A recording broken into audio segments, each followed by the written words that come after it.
Bom, o que a gente vem falar propriamente dito? É um assunto mais do que pertinente no momento, é a questão da censura.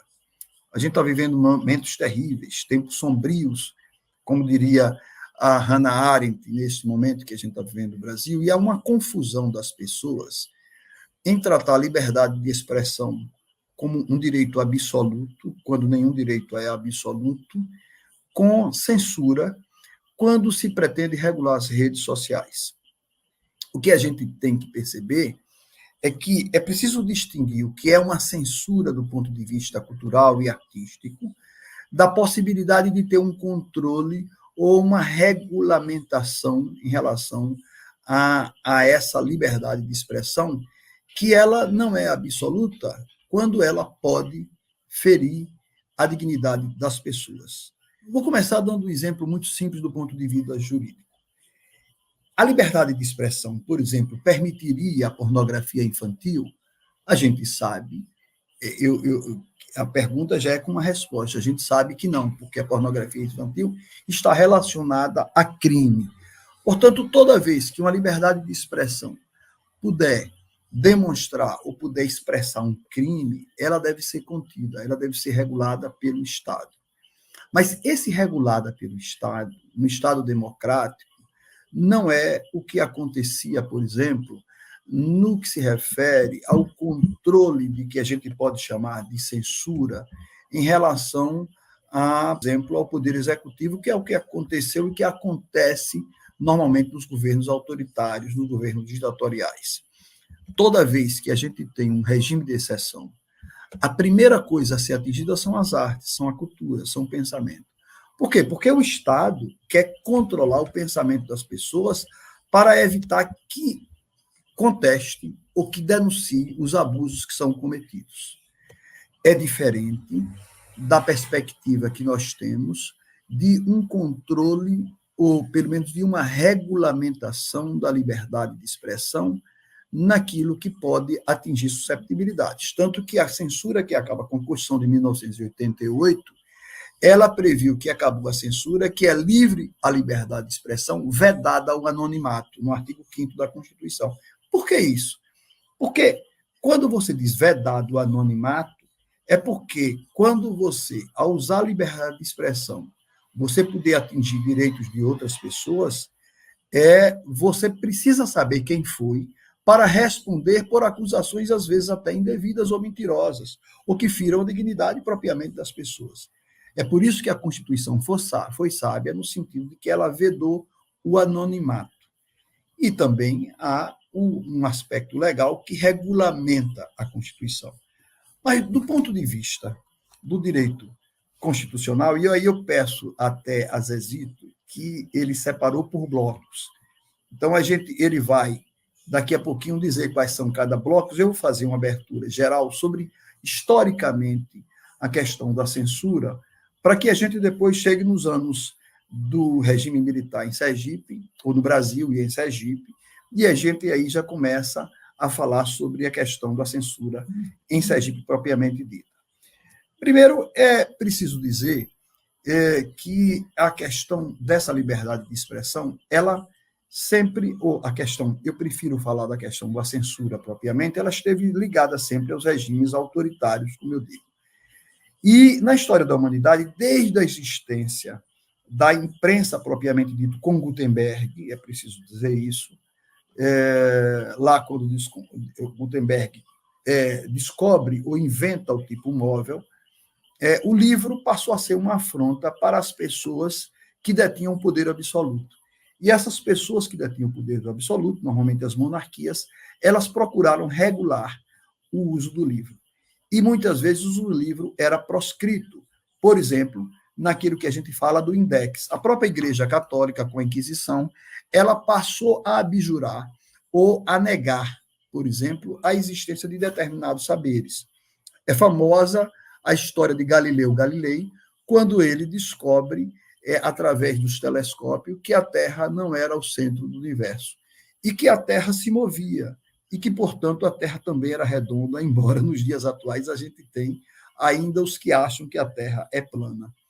E Galileu, chamado pela Inquisição a negar aquilo que ele tinha descoberto, sob pena de ir à fogueira, ele abjura tudo que ele descobriu, ele nega diante da Inquisição, e é famosa aquela frase que ele pronuncia baixinho e diz: "E puer se move", e, no entanto, ela se move. Ou seja, ele diz que a Terra não se move, mas ele balbucia que a Terra, de fato, se move.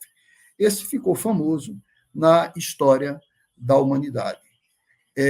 A Inquisição, portanto, procurou negar os saberes, porque era possível que, como o homem era feito à imagem e à semelhança de Deus, portanto, o planeta Terra seria o centro do universo, e descobrir outros saberes, outros mundos ou formas diferentes poderia ameaçar o poderio absoluto de como a Igreja, à época, interpretava a visão de Deus, exclusivamente, como algo relacionado ao universo, e tudo que pudesse avançar naquele momento da ciência, e não necessariamente para negar Deus, mas para o avanço da ciência, isso foi impedido. Voltando para o tempo do Brasil, é preciso dizer que a censura no Brasil existiu a vida inteira, desde o período colonial. Era proibido a existência, por exemplo, de jornais no Brasil. Nós não tínhamos jornais no Brasil colônia. A primeira tentativa de jornais do Brasil é um jornal chamado Correio Brasiliense, que não é o atual, embora pegou o nome, de um jornalista do Rio Grande do Sul chamado Hipólito da Costa, que imprimia esse jornal na Inglaterra, que era chamado Correio Brasiliense ou Armazém Cultural. Repare como é que era. Esse jornal era proibido de existir no Brasil, porque no Brasil não podia ter impressoras. Naquela época chamava-se o prelo. Tanto que até hoje a gente usa uma expressão: seu livro está pronto? Não, está no prelo. No prelo é o livro quando já está pronto para ser impresso. E, portanto, não podia existir imprensa no Brasil. O Brasil era completamente impedido, esse jornal era impresso na Inglaterra, vinha de navio com poucos números para o Brasil, e aqui no Brasil ele era distribuído, mas sob pena, inclusive, da imprensa régia, da imprensa da corte portuguesa, censurar. O prelo à imprensa só vem para o Brasil com a vinda da família real. Em 1808, quando a família real vai fugindo de Napoleão de Portugal e vem para o Brasil, aqui chegando eles trazem um prelo. Eu conheço esse prelo. Quando eu fui presidente da imprensa oficial do Sergipe, esse prelo hoje está no Museu da Imprensa, que fica na imprensa oficial brasileira, a imprensa nacional, lá em Brasília. Eles têm uma réplica desse prelo, e esse prelo é que vem para o Brasil, exatamente com a família real, e aqui começa a publicar os primeiros jornais brasileiros, na verdade, jornais oficial, que é chamado imprensa régia. A imprensa régia vem com a Guarda Nacional, vem com o Jardim Botânico, vem com a abertura dos portos. Naquele momento que Dom João VI, até então Dom João, príncipe regente, chega ao Brasil e traz esse prelo. Até então, nós não tínhamos a imprensa régia. Dom Pedro I, assim que tem a independência do Brasil, ele trata a mão de ferro a possibilidade de imprensa brasileira. Já o filho dele, Dom Pedro II, ele era mais aberto. Há muitas charges, Dom Pedro foi objeto de muita gozação, há inclusive aquele grande chargista, o grande ilustrador sergipano, Cândido Aragonês, que participou de muitos e que fazia charges, propriamente dito. Então, havia uma certa liberdade de imprensa. E como essa imprensa era limitada, ela era limitada por questões de acesso aos meios técnicos, propriamente, e as pessoas adquiriam tipografias. É o caso de Tobias Barreto, o nosso Tobias Barreto de Menezes, que, quando vai para a cidade de Escada, ele casa com uma filha de um barão da cidade de Escada, no Pernambuco, ele recém-formado, ele vai para a cidade de Escada, lá ele passa 10 anos, é quando ele estuda, se aprofunda, ele começa a estudar o alemão, ele introduz o germanismo no Brasil e compra uma pequena tipografia que ele tinha, ele mesmo era o tipógrafo, e produz um jornal alemão que ficou famosíssimo. Esse jornal, inclusive, foi republicado depois nas diversas edições da obra de Tobias Barreto, as últimas coordenada por Luiz Antônio Barreto e publicada, inclusive, pela imprensa do Diário Oficial, depois que Jorge Carvalho estava à frente, essa imprensa que nós estivemos à frente, e Tobias Barreto tinha esse jornal, que a turma brincava e que dizia que só tinha um único escritor e um único leitor, que era ele próprio, claro, porque ninguém sabia alemão, mas Tobias teve essa ousadia de publicar e introduzir o germanismo no Brasil, que isso vai ter consequências posteriores. Depois, nós tivemos o início da República. Com o início da República, há também uma censura. A República surge com ela, há um controle exacerbado disso, que se vai realmente atingir o ápice com Getúlio Vargas no Estado Novo. E aí, no Estado Novo, você tem relacionado à censura o uso da máquina para a divulgação da ideologia do Estado Novo através do DIP, Departamento de Imprensa e Propaganda, que tinha à frente o principal assessor de Getúlio Vargas, que era o Sérgio Pano, meu conterrâneo de Riachão do Dantas, Lorival Fontes. Eu até faço um ar de riso, porque Lorival foi uma das figuras mais inteligentes e certamente o Sérgio Pano mais poderoso da história da República. Nem Marcelo Deda, compadre de Lula, que teve um grande poder enquanto governador de Sergipe, na época do primeiro governo de Lula, teve tanto poder quanto Lorival Fontes. Mas Lorival Fontes teve tanto poder que teve o poder da própria censura. O DIP, Departamento de Imprensa e Propaganda, tinha isso, ele tinha dois objetivos. Um era controlar a liberdade de expressão no Brasil, e ele foi muito criticado por isso, a tal ponto que há uma condenação até os dias atuais de Lorival Fontes e, de certa forma, um incensar Getúlio Vargas, quando não se justificaria tanto esse incensar a Getúlio e essa crítica exacerbada, já que Lorival era o assessor de Getúlio. Mas, inegavelmente, Lorival tem uma política de aproximação com o Brasil e Estados Unidos, ele traz o Walt Disney para o Brasil, ele se aproxima, na verdade, tem uma cultura do Brasil e Estados Unidos, tem todo um caráter, mas ele é quem traz a ideia do Estado Novo, pega o concurso de intelectuais, à época, Carlos Drummond de Andrade era um deles, Portinari, foi outros grandes intelectuais brasileiros, que estiveram a serviço do DIP para propagandear, daí que é Departamento de Imprensa e Propaganda, propagandear a ideologia do Estado Novo, que flerta com fascismo inicialmente, depois do pós-guerra, que vai. Depois a gente sabe da entrada da Guerra Mundial, mas não vem ao caso agora discutir o Estado Novo. O que é fato é que houve isso, depois adiante, está dependendo de estudos, eu acabei de adquirir toda a obra de Lorival Fontes, porque, como eu disse, coincidentemente, eu sou da Academia Riachonense de Letras, Arte e Cultura, e como membro da Academia Riachonense de Letras, Arte e Cultura, coincidentemente, na época da divisão das cadeiras, houve quase que uma espécie de sorteio, o meu número estava relacionado ao número 18, o número 18 estava Lorival Fontes, e a minha cadeira, portanto, é uma cadeira que tem como patrono Lorival Fontes, e eu estou estudando Lorival Fontes até para examinar a obra dele no sentido dos 5 livros que ele produziu, adquiri já os livros todos pela estante virtual, mas também para perceber o Lorival, que era o censor, e o Lorival, depois, já como deputado, como senador da República, por Sergipe, que teve livros fantásticos, por exemplo, ele combate o totalitarismo, há uma certa guinada de Lorival que o próprio Sérgio Pano não conhece. Bom, com a redemocratização de 45, você tem uma reabertura, mais ou menos, do pensamento brasileiro. E aí a cultura brasileira vai fluindo. Nessa cultura brasileira fluindo, nós temos a organização a União Nacional dos Estudantes, a UNE, com o Teatro de Arena, com o Teatro Universitário, e você tem uma expansão efetiva da cultura brasileira.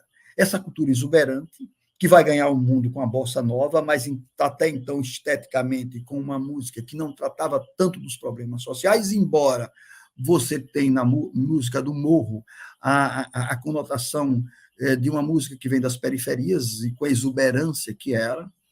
Essa música que, inclusive, na época de Hermes da Fonseca, a esposa dele, que levou o machixe para o o teatro, o Palácio do Catete, e Rui Barbosa condenou, porque dizia que não era uma música para entrar no palácio, pelo preconceito que existia, mas, inegavelmente, essa música que vem do samba e que é uma música que vai tomar conta dos salões e da aristocracia brasileira. No entanto, com o passar dos tempos, a gente vai ter o golpe militar de 64. No golpe de 64, inicialmente é uma reação dos artistas, a uma condenação dos artistas, até que, finalmente, nós vamos ter a imposição da censura no Brasil.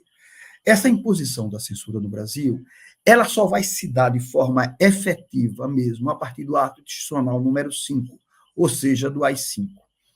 É interessante que eu tenho, e depois eu posso trazer para aqui, eu tenho, inclusive, um editorial do meu pai, João Oliva, publicado no dia 4 de dezembro de 1968, portanto, 9 dias antes do ato institucional número 5, em que o governo militar, ou seja, o regime militar, a ditadura militar, procura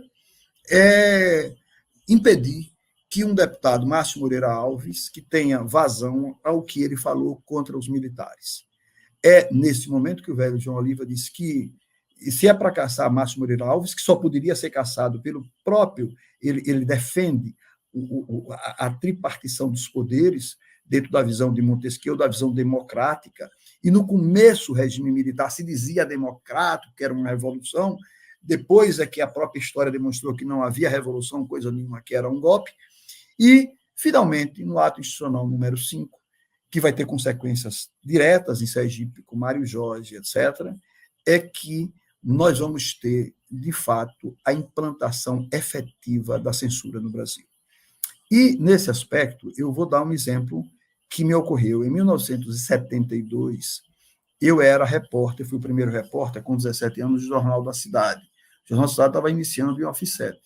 E todas as vezes que a gente entrava na redação, nós tínhamos lá já memorandos da Polícia Federal dizendo o que a gente não podia publicar. Essa coisa chegou a tal ponto em que o Estadão, o Estado de São Paulo, que hoje é um jornal praticamente de extrema-direita, da grande imprensa, e eles todos abraçaram o golpe, mas na época, ainda num primeiro momento, há uma resistência desses jornais, da grande imprensa, e o Estado de São Paulo passou a publicar, toda vez que ele preparava uma matéria, que o censor cortava a matéria, ele publicava receitas de bolo, receitas de culinária. Era como se fosse uma senha. O próprio Pasquim, que é um jornal que, inclusive, vai entrevistar o nosso Seixas Dória, é um jornal que é extremamente censurado. Então, a censura chega no Brasil e chega nas artes, e ela chega pesado. Ela chega pesado mesmo, e há um primeiro episódio, já no início do golpe militar de 64, que acontece em Sergipe. Esse episódio é extremamente interessante, e eu vou agora chamar um pouco o meu mediador Zezito, o professor Zezito, porque ele vai ler dentro do roteiro esse aspecto inicial que a gente já vai falar a respeito exatamente dessa primeira parte, que tem um fato notório da prisão de Gonzaguinha em Sergipe, no início, lá em 1966, 67. Então, Zezito, eu queria lhe chamar aqui para você já dar as coordenadas. Não sei se está indo bem, se era isso mais ou menos, eu não estou lendo os chats, as pessoas podem comentar ou dizer que você está chato ou não, para que a gente retome ou fazer sugestões para que a gente possa, de fato, levar adiante essa questão. Ok? Exatamente. Não, Zezito. Isso mesmo, Oliva. A ideia exatamente era você fazer um conceito, a apresentação do conceito de censura, né? De acordo com a Constituição e historicamente. E também seria legal, mas isso pode ser mais tarde, porque não precisa ser agora, imediatamente, embora você já tenha feito um pouco isso, que é essa disputa no Brasil atual, essa polarização, né, isso, política, com a palavra liberdade de expressão. Mas, de qualquer forma, de alguma maneira você já fez isso, né? E aí, que agora que eu queria que a gente entrasse, nessa questão de Sergipe, né? Com fatos, assim, com exemplos de como é que isso aconteceu aqui entre nós, certo? E aí tem um vídeo, né, que está separado com a presença, com a fala de uma pessoa hoje que é um youtuber, né, um grande, assim, tem um canal, grande audiência, que é o Bem-vindo Siqueira, que esteve muitas vezes aqui em Sergipe, ele é baiano, né, então esteve próximo, a gente está próximo à Bahia, e aí é legal ver essa questão de bem-vindo para mostrar um exemplo, um caso, né, de prisão, porque era censura, mas também era perseguição, era humilhação, era, né, prisão, enfim. Então, era um mix, né? Falta. Liga o som, por favor, Luiz. O som, o áudio. Essa história é extremamente emblemática. Eu queria que você continuasse aí na tela, Zezito, para poder dar essa explicação. É preciso entender um pouco essa história do bem-vindo aqui em Sergipe, porque isso vai ter consequências outras, né? E a história do início de Gonzaguinha. Luiz Gonzaga Júnior, até então chamado Gonzaga Júnior, ele é quem vai chamar de Gonzaguinha posteriormente, filho do grande Luiz Gonzaga. Ele é uma pessoa que vai ligar ao teatro universitário, à música universitária.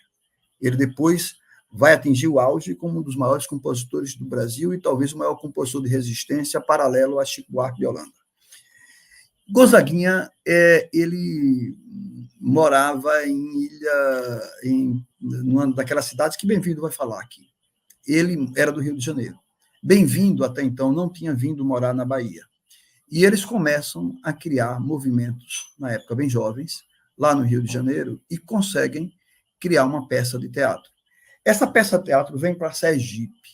É tema de Joana em Flor. Esse tema de Joana em Flor, ela teve como músicas feitas por Gonzaguinha, até então desconhecido. Para você ter ideia, na Galeria Álvaro Santos, que foi um grande ponto de convergência, Alcides Melo, que está nos assistindo, lembra disso, reunia-se na galeria recém-inaugurada por Godofredo Diniz, ali era um aquário, ali no parque, ali reunia os artistas sergipanos. Uma maioria sobre a liderança de Mário Jorge. Mário Jorge era uma personagem fulgurante. A paralela à livraria, a uma salinha ao lado, foi criada uma livraria alternativa de livros alternativos. Essa livraria foi criada por um cara do Partido Comunista Sergipano muito conhecido, Jackson Teteia, Jackson Figueiredo, Jackson Teteia. Jackson criou, depois ele vendeu a meu pai essa livraria. Quando ele vendeu a meu pai essa livraria, meu pai empregou, primeiro, o funcionário realmente, meu pai era Amaral Cavalcante, o nosso poeta Amaral Cavalcante, que tinha vindo de Simão Dias, ele era o sujeito que tomava conta. E reversava eu, Almiro e Chico, meu irmão, nos horários alternativos para render Amaral Cavalcante ou nos horários que a gente trabalhava. O Amaral tinha horário dele, nos horários que não era Amaral, era a gente. Essa livraria, ela trazia livros avançados, livros que depois foram proscritos, isso nos anos no final dos anos 60, ainda quando a censura não estava totalmente exacerbada. Nesse período, Gonzaguinha, que era amigo do Luiz Antônio Barreto, ele traz nessa música, havia um LP, que a gente chamava de compacto simples, era um compacto mesmo, que era aquele bolachãozinho, de um lado tinha tema de Joana em Flor, e do outro lado tinha uma música chamada Pobreza por Pobreza. E a gente vendia, ele não tinha nem capa. Esse disco a gente tinha lá, né, na livraria. Quando o Gonzaguinha vem, como é que ele faz? Ele tinha amizades aqui em Sergipe, entre as quais Luiz Antônio Barreto, que era muito jovem, que era amigo do pai dele, inclusive, e Mário Jorge, o poeta Mário Jorge. E algumas outras pessoas daqui de Sergipe, que estavam, na época, Ilma Fontes e outras pessoas. E eles vêm para aqui para encenar essa peça de teatro. Quando eles vêm encenar essa peça de teatro, coincide que está vindo para Aracaju o Costa e Silva, é o presidente que anunciou o AI-5, um pouco antes do AI-5. E essa peça é considerada subversiva, eles são presos, Gonzaguinha é preso, e o delegado de polícia que prendeu todos eles disse no Correio da Manhã, que era um jornal a nível nacional, que em Sergipe, quem entendia de teatro era a polícia. Veja que absurdo, em Sergipe, quem entende de teatro é a polícia. Então, esse é o primeiro momento marcante na história, inclusive, até Bem-vindo reclama que isso precisava ser mais pontuado na própria biografia de Gonzaguinha, nesse aspecto. Bem-vindo, Sequeira. Depois ele vem com João Augusto, faz o teatro de rua aqui em Sergipe, nos festivais de São Cristóvão, que treina o pessoal que vai redundar 2 grandes grupos de teatro em Sergipe. O Grupo Emboaça, que é oriundo desse pessoal, e o Grupo Mambembe.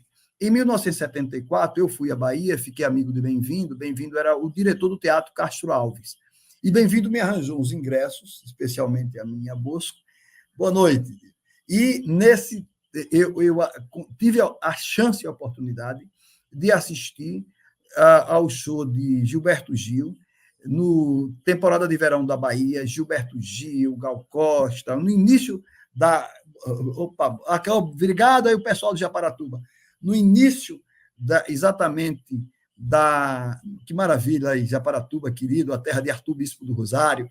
Então, eu assisti, consegui assistir, e tem um disco, Temporada de Verão da Bahia, e eu costumo dizer que meus gritos assistindo estão lá, pela amizade com Bem-vindo. Bem-vindo voltou várias vezes a Sergipe, era amigo de lá em Casinho, ele hoje faz uma live, é um youtuber, como você falou, famoso, lá de Portugal, ele era amigo de Ellen Casinho, e ele, no concurso de poesia falada do Nordeste, ele defendeu e ganhou o prêmio de melhor intérprete com a poesia Máquinas e Lírios, de Núbia Marques. Então, Bem-vindo tem essa relação direta com Sergipe. E eu vou agora pedir que o Raoni coloque aquela parte do vídeo, é uma parte curta, em que Bem-vindo conta o episódio da prisão dele, Gonzaguinha e outros aqui em Sergipe, praticamente inaugurando, é até ruim essa palavra inaugurando, mas iniciando a repressão para valer da liberdade de pensamento artística no Brasil. A censura praticamente começa ali em Sergipe, infelizmente, mas é um marco da história brasileira, depois a gente vai ver isso no teatro, com a prisão de Luiz Gonzaga Júnior, o nosso queridíssimo Gonzaguinha, Bem-vindo Siqueira e Mário Jorge. Portanto, era interessante soltar. Bem-vindo, eu acho que não cita Mário Jorge, mas Mário Jorge é quem abrigou e eles ficaram hospedados na casa da Dona Ivone. Aliás, Ana Lúcia, nossa querida Ana Lúcia, falou hoje naquele circuito que Oswaldinho fez hoje, maravilhoso. Um grande beijo para Oswaldinho. Que maravilha de circuito, né, que a gente fez hoje, pegando o Palácio, fomos à frente do 28BC, clamar por democracia, caminhamos por vários pontos fundamentais na história das lutas e na história da democracia sergipana aqui em Aracaju. Vamos lá ver o vídeo, que é extremamente interessante. O da nossa prisão havia a posição que ele fez para o espetáculo. Nós viajamos por Volta Redonda, Castelo, no Espírito Santo, fomos até Aracaju a convite de amigos de Aracaju, em 66. E lá fomos todos presos, acusados de sermos subversivos. Passamos 3 dias presos na Polícia Militar de Aracaju. Por curiosidade, o repórter do jornal local que cobriu a nossa prisão, chamava-se Anselmo Góes, este Anselmo Góes do Globo de hoje. O momento mais melancólico da nossa prisão, havia um radinho de pilha no nosso quarto, onde estávamos presos, foi às 7 horas da manhã ouvirmos a música de Luiz Gonzaga. O Gonzaguinha ouvir o pai dele na rádio. Naquele tempo, Gonzaguinha não tinha o nome de Gonzaguinha. Ele se deixava chamar por Gonzaga Júnior porque ele não queria ser identificado, não queria fazer carreira. Coisa de menino, coisa de rapaz, de jovem. Não queria fazer carreira às custas do nome do pai. Queria ser incógnito. Acabou sendo batizado e reconhecido como Gonzaguinha mesmo. Mas ele era o Gonzaga Júnior. De Aracaju nós voltamos para o Rio de Janeiro.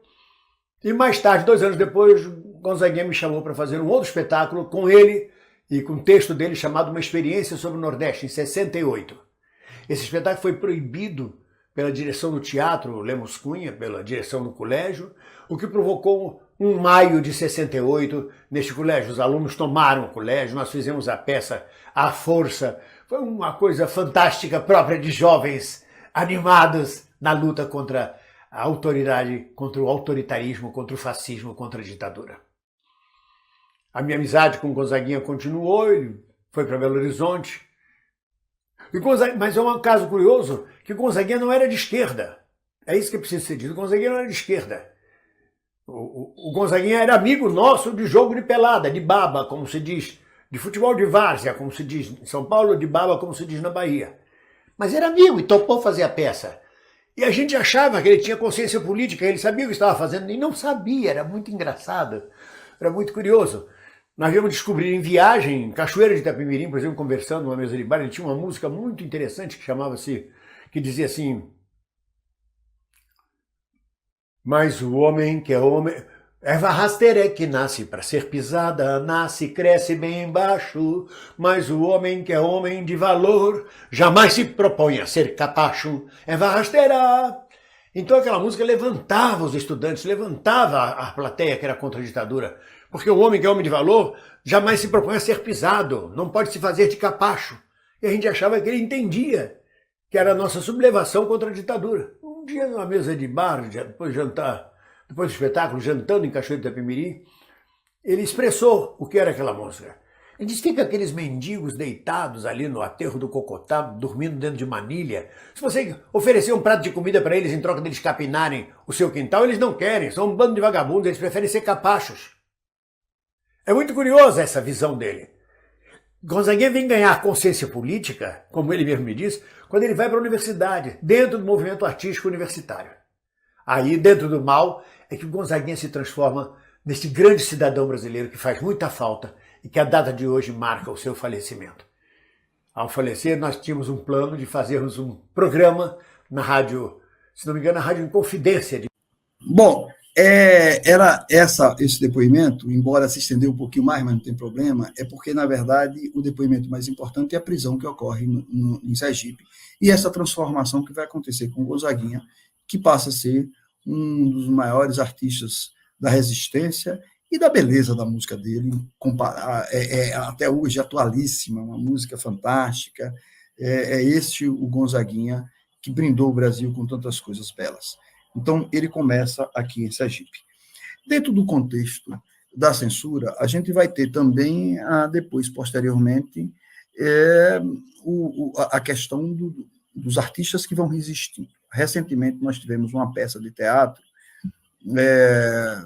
no Teatro Purificação, tem uma semana mais ou menos, em que essa peça ela retrata a resistência na música popular brasileira. Aldaci, minha prima, fez parte, Norberto, esqueço agora o nome da diretora, mas que é extremamente interessante por trazer essa resistência da música. É a música que vai ser uma grande cidadela de resistência, mas, ao mesmo tempo, de censura. O Chico Buarque tem naquela música Na Barriga da Miséria, nasci batuqueiro, eu sou do Rio de Janeiro. Na verdade, nessa música tinha Na Barriga da Miséria, eu nasci brasileiro, eu sou do Rio de Janeiro. A censura cortou brasileiro e Chico Buarque foi obrigado a colocar batuqueiro na barriga da miséria. Nasci batuqueiro, eu sou do Rio de Janeiro, que Deus que dá, que Deus dará, ô negas. Lembra daquela música? Então, a censura começa através de pessoas medíocres, estúpidos, que começam a censurar e dizer o que você podia ou não podia colocar. E, nesse aspecto, a censura é instituída no Brasil e toda a peça de teatro, toda a peça musical, toda a peça artística, salvo livros, mas, de um modo geral, elas eram obrigadas a submeter a uma censura prévia. Nessa de submeter a censura prévia, nós tivemos alguns momentos absurdos, né? Começando a nível nacional, Chico Buarque chegou a ponto de ter tantas obras censuradas que ele criou um personagem, Julinho de Adelaide, e que fez algumas músicas, uma delas ficou famosa, Você Não Gosta de Mim, Mas Sua Filha Gosta, que dizia que era relacionada a Geisel, e tem uma outra que valia até para os dias atuais, Chame o Ladrão, Chame o Ladrão, Chame o Ladrão. Não sei se vocês lembram dessa música, porque a polícia andava prendendo as pessoas por uma questão meramente ideológica, e eu não quero citar aqui a palavra terrível que eu acho, cidadão de bem, porque fica parecendo que os outros não são, as pessoas prendiam realmente as pessoas por uma questão ideológica, e muitos foram presos, torturados, foram desaparecidos, e Chico Buarque, então, disse o seguinte: o que é que acontecia anteriormente? Toda vez que você tinha quando a gente tinha uma ideia de que você estava desesperado porque a polícia estava na sua casa, você dizia, chame o ladrão, chame a polícia, não é? E Chico Buarque ironicamente, ele chamou uma música de Acorda Amor, aquela música famosa. Acorda, amor, eu tive um pesadelo lá fora, sonhei que tinha gente lá fora batendo no portão, que aflição. Era dura, muito escura a viatura, minha santa criatura. Chame lá, chame o ladrão, chame o ladrão. Aí ele começa a dizer, né, no final, que se ele for preso, que ele não esqueça a escova, o sabonete e o violão. É um samba maravilhoso de Chico Buarque, que é para driblar a censura. Ou seja, a gente está vivendo um momento terrível que é preciso que, se a polícia não vem para nos proteger, como ocorre atualmente, absurdamente, estupidamente, o que está acontecendo em São Paulo, o que está acontecendo em todo canto, as pessoas que deveriam ter uma polícia respeitada e amada têm uma polícia odiada e temida, e quando não deveria ser. Por quê? Porque a repressão vem com tudo. E Chico Buarque, então, coloca essa música, chama o Ladrão. Nesse período, toda a censura começa a existir. Então, você tinha uma música, você precisava submeter ao departamento de censura. Em Sergipe, a gente tinha o Departamento de Polícia Federal, tinha um departamento de censura, com Dona Eloá e esqueci agora o nome do outro, que era dois censores. Dona Eloá era uma senhora muito simpática, aparentemente, mas dizia, de simpatia o inferno dá cheio, né? Ela tinha aquela simpatia, etc., mas botava para valer. Eram sergipanos, Luiz? Era sergipano? Os dois não, eram sergipanos? Everton não era, eu acho que Everton era baiano. Dona Eloá, eu não me lembro, Dona Eloá da censura. Eu acho que ela não era sergipana. E eles... Então, você fica ali na Rua de Campos, onde é a casa que morreu Carlos Firpo. Até hoje é uma casa entre Campos, entre Dom José Tomás e Itabaiana, é a Casa Lilás, que Luiz Eduardo fez até o livro, ali ficava o Departamento de Censura Federal. Então, cansamos de ir ali. Você vinha um carimbo censurado ou um carimbo liberado. Você esperava que fosse liberada a peça de teatro. Mas o que acontecia? O que era pior? É que as peças, elas não eram uma liberação meramente nacional, era por local. Então, uma peça de teatro do Rio de Janeiro tinha que se submeter também à censura local. De tal maneira que, em 1977, o Grupo Raízes é de 75, a gente cria o Grupo Raízes, eu e Jorge Lins e mais uns amigos, e a gente cria um grupo com o objetivo do teatro infantil. Nesse grupo, que era o objetivo de formar plateias, a gente começa a ter algumas peças extremamente interessantes, e a gente cria montagens coletivas. A maioria das montagens coletivas sempre com o texto e direção do grande Jorge Lins Carvalho, meu irmão querido, meu querido amigo. E Jorge era quem condensava os textos. E uma das peças, a História da Cigarra e das Formigas, essa peça recebe, na censura de Sergipe, simplesmente 9 cortes. Na verdade, depois, posteriormente, eles dão mais 3, então ela vai receber 11 cortes. E o personagem que tem os cortes principal é o personagem que eu fazia, Senhor Seu Grandão. A gente contava a história da Cigarra e das Formigas, modificando a fábula de La Fontaine. Enquanto na História da Cigarra e das Formigas, a história era de que a cigarra, por ter cantado durante todo o período do verão, no inverno, ela não juntou os alimentos, e tem aquela frase, você não vivia cantando? Então agora se vire agora no frio. Na nossa peça, a História da Cigarra e das Formigas, a cigarra é uma artista. Ela canta quando chega no inverno, que vem a repressão, aí uma das formigas diz, minha mãe, enquanto a gente trabalhava, ela cantava para nos alegrar. Então ela tem direito ao que a gente consumiu. A história era a valorização do artista. Essa peça teve cortes, ela acabou sendo motivo de discussão nacional, os principais jornais nacionais discutiram isso, ele virou um assunto brasileiro, é a segunda vez que a história da repressão em Sergipe toma dimensão nacional, e um livro do famoso crítico do Jornal do Brasil da época, Ian Michalski, ele escreve um livro chamado O Palco Amordaçado. Esse é um livro raríssimo, eu já tentei comprar, é que a estante virtual está vendendo muito caro esse livro. Eu tenho comprado muitos livros nos sebos, de modo geral. E esse livro trata um capítulo dedicado exclusivamente aos cortes que o Grupo Raiz recebeu. À época, eu tinha aqui, no Jornal da Cidade, de Sergipe, eu tinha uma coluna chamada Mural. Eram os chamados colunistas não alinhados. E há uma passagem em que eu cito, por exemplo, essa parte. Eu digo, né, eu tinha uma parte da minha coluna chamada Orelhão, que eram notas curtas. Nestor Amazonas recentemente disse que eu inventei o Twitter da época, porque eram notas bem curtinhas. Eu digo, no jornal que antecede o filme Kramer versus Kramer, ficou um filme famoso, na reportagem sobre a repressão de censura no teatro brasileiro, aponta como destaque a censura imposta ao Grupo Raízes quando da montagem da peça infantil A História da Cigarra das Formigas, de Jorge Lins, e montagem coletiva, em 1976, quando a montagem da peça ressofreu 11 cortes e foi destaque na reportagem e no Jornal do Brasil e na revista Visão. Então, inicialmente, houve esse destaque e depois essa peça vai ser traduzida nisso. Os festivais de São Cristóvão, a gente tinha que submeter.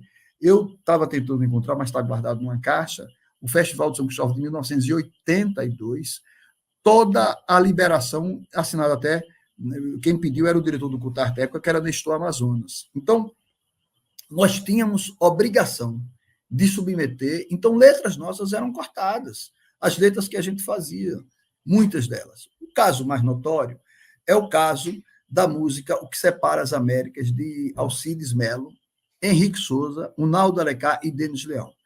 Em 1981, nós temos um grande festival de música. Esse festival é o Festival da TV Sergipe. Até então, nós não tínhamos discos gravados. É o primeiro disco coletivo, depois vem, em 83, vem o disco Viagem Cigana do Grupo Cataluz, que eu sou o produtor, inclusive, que é o disco famosíssimo, é o disco que marca a história da discografia sergipana. Nesse festival, O que Separa as Américas, que era uma música de um Naldinho que condenava essa América. É o diretor tira retrato, vestido de seu terno novo, e a história de quem é a história do povo. É uma música belíssima, uma letra muito bonita de Unaldo Alencar. E essa música composta por Denis, que não é tão compositor, Denis é mais iluminador, Denis, Alcides Melo, que mora em Uberlândia. Alcides me mandou essa música, mas infelizmente a gente não conseguiu abrir a música. É uma música extremamente interessante, eu tentei passar para vocês, que eu queria passar um pouco a música. E, em razão disso, eu conseguiu a música? Não, se conseguisse, a gente ia passar aqui. Então, a música, eu escrevi também um texto, à época, que eu digo, o que separa as Américas? Boa pergunta para quem estuda geografia, mas o assunto aqui é outro, e ainda é festival. Assim como nos antigos festivais, o direito da livre expressão ainda é algo limitado. A incoerência da dita abertura deixa a gente perplexo. Sim, porque o governo da época se dizia que ele estava existindo uma abertura de Geisel, lenta e gradual, e depois Figueiredo, mas ainda estávamos durante o período da repressão militar. A música do compositor, poeta, professor dos mais respeitados, Unaldo Alencar, feita em parceria com Alcides Melo, Henrique Souza e Denis Leão, foi totalmente cortada pela censura federal. E ficam no ar as perguntas. Não se havia abolido com esse tipo de coisa, com o aparecimento da abertura agora do governo Figueiredo? As músicas, peças de teatro e livros encontravam-se há 10 anos nas gavetas dos censores, não haviam sido liberadas ao público? Então, por que ainda se censura a música de Unaldo e O que Separa as Américas? Será que porque ela fala da realidade do continente americano? Ou porque é uma aula de geografia humana verdadeira? O que separa as Américas, afinal? Não já se diz que a abertura democrática deve se servir de espelho para os demais países sul-americanos? Mas a história de quem é? A história é do povo, como dizia a música de Unaldo Alencar, censurada. Nesse mesmo período, é interessante notar que um dos maiores grupos de teatro do Brasil veio a Sergipe. Em 1977, saímos em caravana, eu, Jorge Lins, Tati Lima, Paulo Lobo, Almiro Oliva, meu irmão, e fomos ao Rio de Janeiro em busca do horizonte do Rio de Janeiro. E nos deparamos já com a Ipanema, que era o grande ponto de convergência, Leila Diniz, dos artistas, de modo geral, que existiam. Estava começando o Circo Voador de Perfeito Fortuna. Que voltou, veio a peça, do Asdrubal trouxe o trombone Trate-me Leão, que deu uma geração fantástica, Regina Casé, Perfeito Fortuna, esse pessoal todinho, e aqui em Sergipe, a Dona Eloá censurou um momento de nu, em que todos os atores ficavam nus no palco. E ela, então, a gente tentou negociar com ela, eu e Jorge Lins, que a gente estava ajudando a trazer essa peça. E quando chegou, a gente, mas Dona Eloá, essa peça está passando no Rio de Janeiro, está passando. Não pode, a gente não vai aceitar esse nu.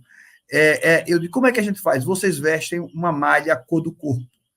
Então, os atores tinham que correr no mercado em Aracaju para comprar uma malha cor do corpo. O que é que decidiram os atores? Prometemos que fazíamos isso, mas aí é já o início dessa abertura, dessa fase. Todos resolveram fazer uma desobediência civil à época.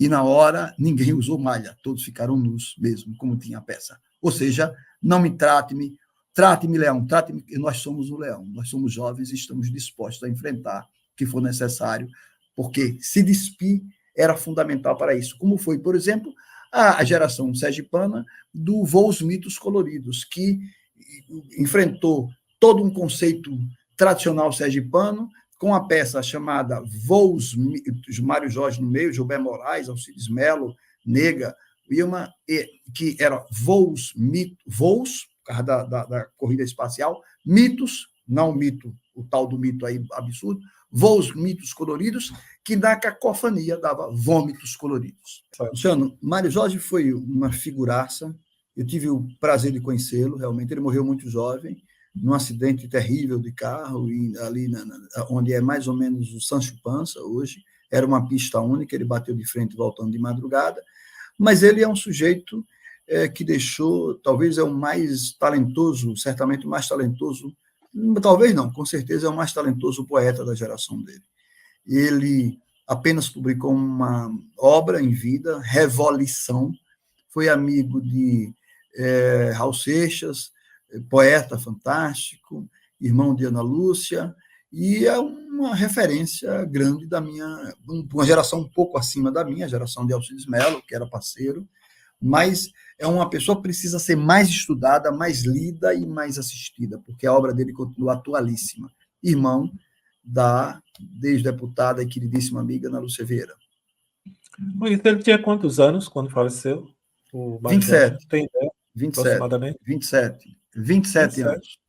Ele morreu bem jovem, ele é de 46 e morre em 73, né? 46, 47, 49, 70, 71, 72, 73. Ele não tinha 27 anos, ele tinha 26, entre 26 e 27 anos. E ele ainda participou do primeiro Festival de São Cristóvão, e depois ele vem a óbito, depois desse acidente, e ele reuniu um grupo, argonautas, em torno dele. Tem livros que foram publicados post-morte, e inclusive o primeiro livro dele feito pela família, eu coordenei no Teatro do Ateneu, no lançamento que teve no Ateneu, teve um outro lançamento antes, mas no Ateneu nós fizemos um sarau, e Dona Ivone, a mãe dele, mãe de Ana Lúcia, me pediu, e eu quem coordenei com músicas, poemas, etc., de Mário Jorge. Pô, gente, eu queria dizer o seguinte, a censura chegou, e ela veio pesada, e ela atingiu a cultura sergipana. A cultura sergipana, no entanto, resistiu. É uma cultura de resistência, é uma cultura, inclusive, nós nos alinhávamos final dos anos 70, 80, com as que a gente chamava de colunistas não alinhados. Era liderado por Amaral Cavalcante, Jorge Lins, Mascarenhas, eu e tantos, e a gente tinha uma resistência. Houve aqui em Sergipe uma cultura não governamental.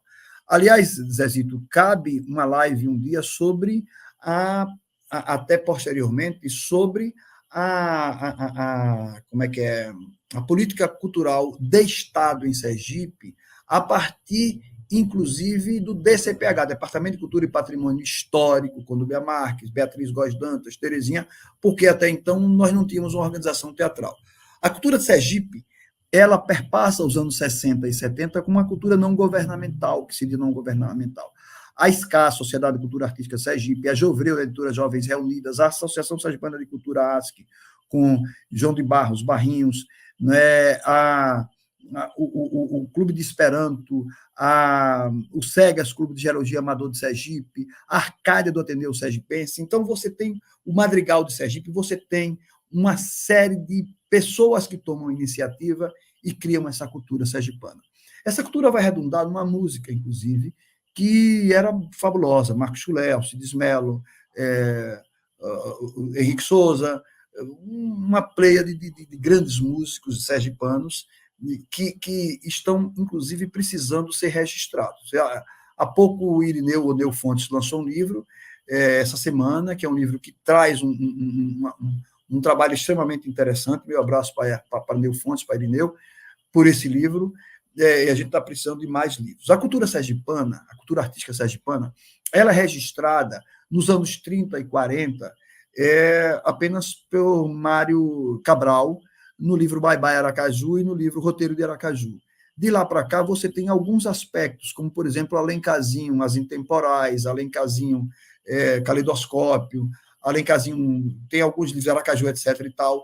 E você tem pontualmente algumas coisas da cultura sergipana, mas essa cultura é extremamente rica. Muita gente me pergunta por que a música sergipana não despontou. Isso daria também uma live, talvez um dia.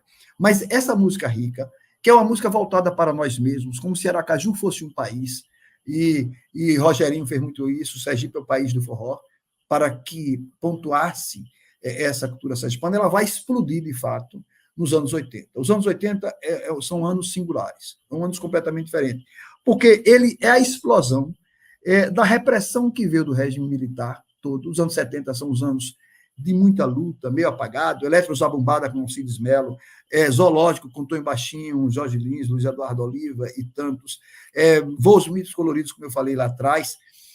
Então, essa cultura que estava extremamente reprimida, vem minigolf, vem teatro, vem uma série de coisas, vem o pessoal da escola técnica, lá, a antiga escola técnica, vem vocês lá do Bairro América, vem todo um trabalho com Cantina do Bizu, etc., ela vai explodir nos anos 80. Então, nos anos 80, quando você começa a vir a luta por anistia, a luta contra a repressão, a luta contra a censura, ela vai ter repercussões fantásticas em Sergipe. E essa repercussão que vai ter em Sergipe vai demonstrar uma cultura multifacetada e imbricada entre cada um de nós. Inclusive teve, como Marinho Neto no começo, o Movimento das Artes, vem o jornal Folha da Praia, que é o jornal alternativo, o jornal Capital de Dilma Fontes, e tudo isso vai gerando os grupos de teatro, o Mambembe, o grupo Raízes, o expressionista, o experimental. Havia uma pujança cultural dos anos 80, aonde, por exemplo, vocês estão vendo aqui atrás, olha, aqui, um quadro de Inácio. A gente se reunia, todo mundo, em todos os lugares. Aracaju era menor, era uma tribo quase que única, aonde o pessoal de teatro se reunia com artes plásticas, se reunia com música, se reunia com teatro, concurso de poesia falada do Nordeste, os festivais de arte São Cristóvão, depois o Canta Nordeste, o Novo Canto em Sergipe, e as peças de teatro que aconteciam. E os shows de teatro. Nos anos 80, nós temos uma quantidade imensa de shows, de artistas que vão surgir. Eu dirigi muitos deles, Tonho Baixinho, Irmão, Nery, Valdefrei, Cataluzes, Joésia, Irineu, Alex, enfim, Paulo Lobo. Você tem muita gente realmente que vai fazer um teatro de qualidade, uma música de qualidade, que ficou mais consumindo realmente aqui em Sergipe. Mas esse trabalho está para ser documentado e guardado, sob pena de a gente perder uma riqueza tremenda que foi esse lado cultural do Sergipe. Sergipe sempre foi um estado de resistência, um estado antigo, 400 anos de história, mas que essa cultura artística é uma cultura que depois vão vir os órgãos estatais, aí vem a Secretaria de Cultura, Joel Silveira, Alfelísia Freire, e etc., alguns momentos muito mal entregue a pessoas que não tinham nada a ver com cultura. Às vezes pensam que cultura infelizmente, é isso que está acontecendo no Estado hoje. É preciso denunciar isso, que cultura não é festa de largo exclusivamente, cultura não é passar 2 meses só de forró, não é nada disso. Cultura é muito mais do que isso. Cultura é exatamente expor, e o Estado tem que chegar junto, porque é esse o papel do Estado. Paga-se imposto para isso, para que o Estado chegue e sobretudo, ampare aquela cultura que não está na cultura meramente de mercado. E a cultura de mercado, você sabe que ela é uma cultura muitas vezes falseada por uma forçação de barra do mercado exclusivamente, mas essa cultura ela vai explodir nos anos 80. E ela acaba trazendo aquilo que eu digo, que cabe um livro, eu já comecei a alinhavar isso, aquilo que eu chamo de, que eu digo que, pegando um pouco Hemingway, que escreveu aquele chamado Geração Perdida, de Paris dos anos 20, que ele chamou de Paris é uma festa, eu dizia que Aracaju era uma festa. E essa festa foi uma festa de cultura. É uma festa que vem redundar nos grupos atuais, nas gerações atuais, que é uma geração muito rica, em todos os campos, mas que ainda patina, porque é preciso, primeiro, que a gente valorize mais a cultura nossa, que a gente traga os padrões de sergipanidade para a gente, dentro da gente, para essa identidade de ser sergipanos tão ricos. Esse Estado que foi o Estado que maior contribuiu para a ilustração nacional no século XIX. Quando eu digo maior contribuiu, eu digo proporcionalmente ao tamanho do Estado. De Tobias, de João Ribeiro, de Silvio Romero, de Manuel Bonfim, e tanta gente, Fausto Cardoso, etc. Esse Estado que é riquíssimo. E que teve também na Livraria Regina, que publicou muitos livros. Ele tem uma cultura extremamente rica, que vai redundar até na Universidade Federal do Sergipe, dos anos 70, dos anos 80, mas os anos 80 realmente é a explosão da cultura artística sergipana. E ela vai assumir proporções muito maiores quando, finalmente, nós temos, em 88, a queda definitiva da ditadura, com a redemocratização, com a Constituição Cidadã, e com ela uma perspectiva de um Brasil diferente. Estamos vivendo tempos terríveis. Antigamente, as pessoas tinham vergonha de serem opressores. Hoje, nós não temos isso mais, sequer a vergonha. E é preciso resistir, é preciso fazer o que aconteceu hoje, por exemplo, com o nosso Oswaldinho, nesse périplo que fizemos em momentos, em locais de história, históricos de memória. Nós percorremos hoje, desde o Palácio Olímpio Campos, onde o golpe 64, Seixas Dória foi tirado lá, até a Cúria Metropolitana, onde houve a resistência de Dom Távora, fomos ao Sintese, passamos pelo CUTART, antiga Faculdade de Direito, enfim, fomos parar até no 28PC, não deu tempo para fazer todo esse percurso, e hoje com essa live. Eu espero que eu tenha razoavelmente atendido a expectativa do Ação Cultural. Acho que até falei muito, talvez tenha até me perdido um pouco, espero que eu tenha sido razoavelmente objetivo e que tenha minimamente contribuído para fazer aquilo que é fundamental e que Hannah Arendt já dizia, a capacidade de pensar, a capacidade de refletir, a capacidade de imaginar nós mesmos. A gente só pode mudar o mundo. Eu penso, como dizia Belchior, né? Ano passado eu morri, esse ano eu não morro. Ano antepassado eu quase morri, infartei, mas estou aqui agora, e prefiro amar as coisas, mudar as coisas e mudar e amar as coisas, né? Que isso é importante. Eu acho que são ações como a sua, de resistência, por menor que seja. Mas, por menor que seja, fica registrado. Essa é o grande ganho das redes sociais. É a possibilidade de você ter guardado aquilo que no passado não se guardava. Uma palestra ficava na palestra e ficava na memória das pessoas. Essa live vai estar guardada para gerações futuras, para o bem ou para o mal, mas está registrado esse momento que a gente discutiu aqui. Agradeço, Zezito, a você e a todos os que nos ouviram, os que resistiram até aqui, até agora. Muitíssimo obrigado. Muitíssimo obrigado.